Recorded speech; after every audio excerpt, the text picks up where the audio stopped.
So hello everyone, welcome to once smart classes Jaipur. तो आज हम बात करने वाले हैं 2016 सिलेबस से 2022 सिलेबस में कन्वर्ट होने पे हमारी जो एग्जम्पशंस हैं उसका क्या होगा, उस मैटर पे आज हम बात करने वाले हैं।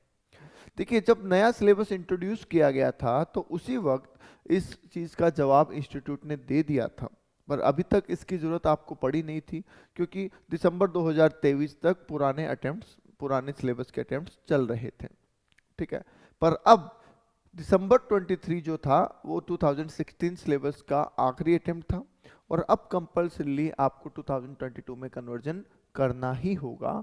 आपका एग्जाम 2022 सिलेबस में ही लगेगा। तो ऐसे में फिर ये सवाल कई बच्चों के माइंड में आता है कि सर हमारी जो एग्जाम्शंस थी उनका क्या होगा, राइट। तो देखिए, 16 अगस्त 2022 को इंस्टीट्यूट ने इस चीज का जवाब दिया था। आज हम उसकी थोड़ी सी डिस्कशन करेंगे। Clarification on conversion to syllabus 2022 from the syllabus 2016 and corresponding exemptions. तो सबसे पहले हम बात कर रहे हैं सीधे तौर पे इंटरमीडिएट की, और अगर आपने अभी तक चैनल को सब्सक्राइब नहीं किया है तो कर लीजिए ताकि आपको ऐसे ही अपडेट्स मिलते रहें। राइट। और अगर आपका कोई कंसर्न है तो वो भी आप कमेंट में बताएं, हम उस पर भी आपको वीडियो बना के देंगे। चलिए, तो सबसे पहले इंटरमीडिएट की बात कर रहे हैं और उसमें ग्रुप वाइज एग्जामिशन की बात कर रहे हैं। ठीक है, ग्रुप वाइज एग्जामिशन की बात वैसे तो बहुत ही ऑब्वियस है, पर कहीं पे थोड़ा सा हल्का सा एक डाउट आता है। क्या?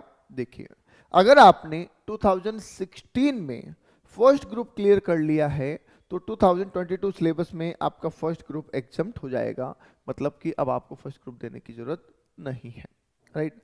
अगर 2016 सिलेबस में आपने सेकंड ग्रुप क्लियर कर लिया है और तो 2022 सिलेबस में आपको सेकंड ग्रुप देने की जरूरत नहीं है, राइट। और दोनों ग्रुप कर लिए हैं तब तो बात ही खत्म होगी सर, फिर तो इंटर आपका कंप्लीट ही हो चुका है, राइट। तो सर इसमें क्या सोचने वाली बात है? ये तो बिल्कुल सी जाहिर सी बात है कि अगर फर्स्ट ग्रुप हमने पुराने में कर लिया तो नए में सेकंड ग्रुप करना है, सेकंड ग्रुप हमने पुराने में कर लिया तो नए में फर्स्ट ग्रुप करना है। देखिए, प्रॉब्लम कहाँ आ रही थी? डीटी आईडीटी को लेके एक बड़ी प्रॉब्लम है। क्या कि पहले जो 2016 सिलेबस में उसमें डीटी और आईडीटी 100 मार्क्स के हुआ करते थे और अभी इनको एक साथ कर दिया गया 50-50 मार्क्स का, राइट। तो इंस्टीट्यूट का ये जो प्रोविजन है इससे आप देखिए क्या होगा। मान लीजिए कि किसी बच्चे ने 2016 सिलेबस में फर्स्ट ग्रुप दिया, राइट, और अब वो 2022 सिलेबस में सेकंड ग्रुप देने वाला है, राइट। तो उसने कहीं पे भी आईडीटी का एग्जाम ही नहीं दिया क्योंकि फर्स्ट 2016 सिलेबस में फर्स्ट ग्रुप में आईडीटी नहीं था और 2022 सिलेबस में सेकंड ग्रुप में आईडीटी नहीं है, राइट। तो ये एक जो ऐसा सब्जेक्ट है जो आपका बिल्कुल ही स्किप ही हो जाएगा, पर क्या करें, रूल ऐसा ही है, राइट। ओके, और अगर आप इस स्कीम में हैं कि मतलब कि सेकंड ग्रुप आपने 2016 सिलेबस में दिया था तो इसका मतलब आप आईडीटी दे चुके थे, राइट। तो यहाँ पे आपको आईडीटी दोबारा देना पड़ेगा। तो ये डीटी आईडीटी वजह से समझने की बात है, बाकी तो बहुत सिंपल है, ठीक है।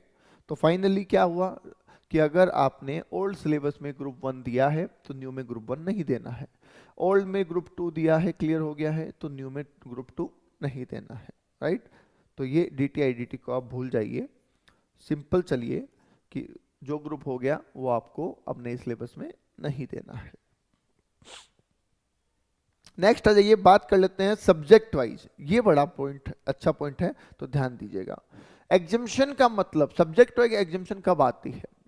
सर अगर किसी सब्जेक्ट में आपके 60 और मोर मार्क्स आ जाते हैं तो वो सब्जेक्ट आपका एग्जम्प्ट हो जाता है, ठीक है। तो अगर पुराने सिलेबस में आपके किसी सब्जेक्ट में 60 या उससे ज्यादा मार्क्स आए थे तो वो सब्जेक्ट अभी भी आपका क्या हो जाएगा?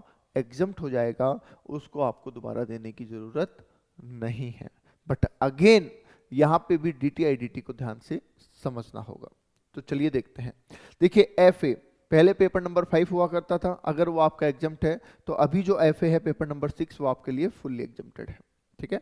लो एथिक्स जो पहले पेपर नंबर 6 हुआ करता था और अभी पेपर नंबर 5 है वो भी आपके लिए फुल्ली एग्जम्प्ट हो जाएगा अगर ओल्ड सिलेबस में आपके 60 या उससे ज्यादा मार्क्स आए हैं तो। DT-IDT, अब यहाँ पे समझिएगा, अगर ओल्ड सिलेबस में आपने सिर्फ DT पास किया है, ग्रुप पूरा क्लियर नहीं हुआ, ओनली DT में आपके एग्जम्पशन है, तो इन दैट केस यहाँ पे आपको एग्जम्पशन नहीं मिलेगी। मतलब वो DT पास किया हुआ कोई काम नहीं आएगा, आपको DT-IDT वाला पेपर दोबारा से देना पड़ेगा, राइट। डन। अगर आपने कॉस्ट अकाउंटिंग में एग्जाम्शन ली थी 2016 में, तो 22 में भी आपको वो एग्जाम्शन मिल जाएगी, फुल्ली एग्जाम्प्ट है, कोई दोबारा पेपर देने की जरूरत नहीं है। सिमिलरली OMSM अगर पुराने सिलेबस में क्लियर कर लिया है एग्जाम्शन के साथ, तो इसमें देने की जरूरत नहीं है। कॉस्ट FM पुराने सिलेबस में अगर एग्जाम्शन ले ली है, तो यहाँ पे भी एग्जाम्शन मिल जाएगी, ये पेपर दोबारा देने की जरूरत नहीं है, ठीक है। नेक्स्ट आ जाइए, सॉरी, कॉस्ट FM के साथ में आपको MA की एग्जाम्शन मिलेगी, ध्यान दीजिएगा। Cost and management accounting and financial management जो था, उसके साथ आपको MA की मिलेगी, इसको थोड़ा ध्यान से देख लीजिएगा ना, ठीक है। नेक्स्ट आ जाइए, नेक्स्ट बोला गया है कि सर अगर आपने कॉस्ट एंड मैनेजमेंट की, देखो ये तो साथ में था ना, पहले cost management accounting and financial management ये साथ में हुआ करते थे, और अभी इनको भी अलग कर दिया, मैनेजमेंट अकाउंटिंग अलग कर दिया है और फाइनेंशियल मैनेजमेंट अलग कर दिया है। तो फाइनेंशियल मैनेजमेंट तो आपको देना ही पड़ेगा, उसमें कोई एग्जाम्पशन नहीं है, ठीक है। पर अगर आपने कॉस्ट एंड मैनेजमेंट के साथ FM जो है वो कंप्लीट किया हुआ है, तो MA आपको नहीं देना पड़ेगा, ठीक है। इनडायरेक्ट टैक्स अगर आपने ओल्ड सिलेबस में एग्जाम करवा लिया था, मतलब 60+ मार्क्स आप ले आए थे, 60 या 60 से ज्यादा, तो भी अभी उसमें आपको कोई एग्जाम्शन नहीं मिलेगी, ठीक है। कंपनी अकाउंट्स एंड ऑडिट अगर आपने वहां पे 60 या उससे ज्यादा मार्क्स से पास कर लिया था, तो अभी आपको देने की जरूरत नहीं है। तो ध्यान देने वाली बात जो है मेनली वो DT-IDT पे है। अगर DT में एग्जाम्शन थी तो अभी एग्जाम्शन नहीं मिलेगी, अगर IDT में एग्जाम्शन थी तो अभी एग्जाम्शन नहीं मिलेगी, अगर DT और IDT दोनों में एग्जाम्शन थी 2016 में, तो अभी DT-IDT का जो कॉमन पेपर है उसमें एग्जाम्शन आपको मिल जाएगी। ऐसा कहाँ लिखा है, ये देखिए नीचे लिखा हुआ है, student who have got exemption in paper number 7 and word use किया गया है, एंड पेपर नंबर 11, मतलब पेपर नंबर 7 में भी एग्जाम्शन थी और पेपर नंबर 11 में भी एग्जाम्शन थी। तो जब DT-IDT कंप्लीट हो गया, तो भैया इस बार भी दे दो ना 7 पेपर की छूट, उसमें भी तो DT-IDT है, समझ रहे हैं बात को। तो अगर 2016 सिलेबस में सिर्फ DT में एग्जाम्शन थी, तो इस बार DT-IDT दोनों देने पड़ेंगे। अगर 2016 में सिर्फ IDT में एग्जाम्शन थी, तो इस बार DT-IDT दोनों देने पड़ेंगे।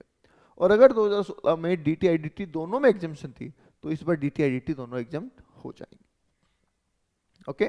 तो ये थोड़ा सा ध्यान देने वाला पॉइंट है। और एक ये ध्यान दीजिएगा कि यहाँ पे आपको MA को एग्जम्प्ट किया गया है।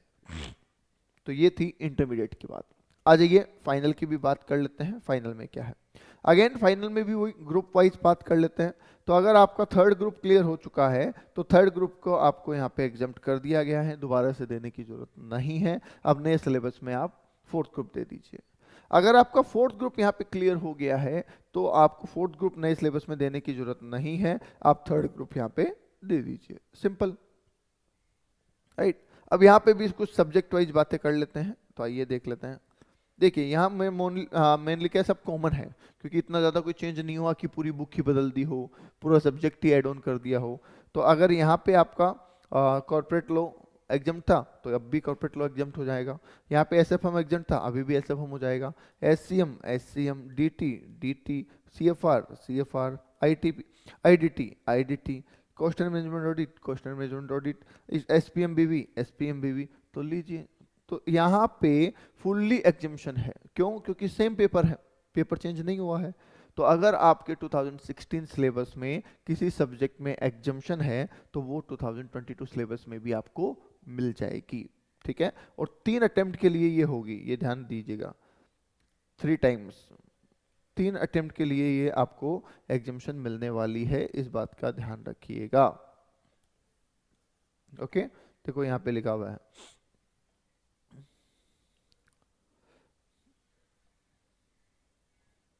देखो यहाँ पे लिखा हुआ है कि अगर किसी ने दिसंबर 2023 में किसी की एग्जाम्शन थी, तो भैया अगले जो 3 अटेम्प्ट्स हैं 22 सिलेबस के, उसमें भी आपकी एग्जाम्शन रहेगी, ओके।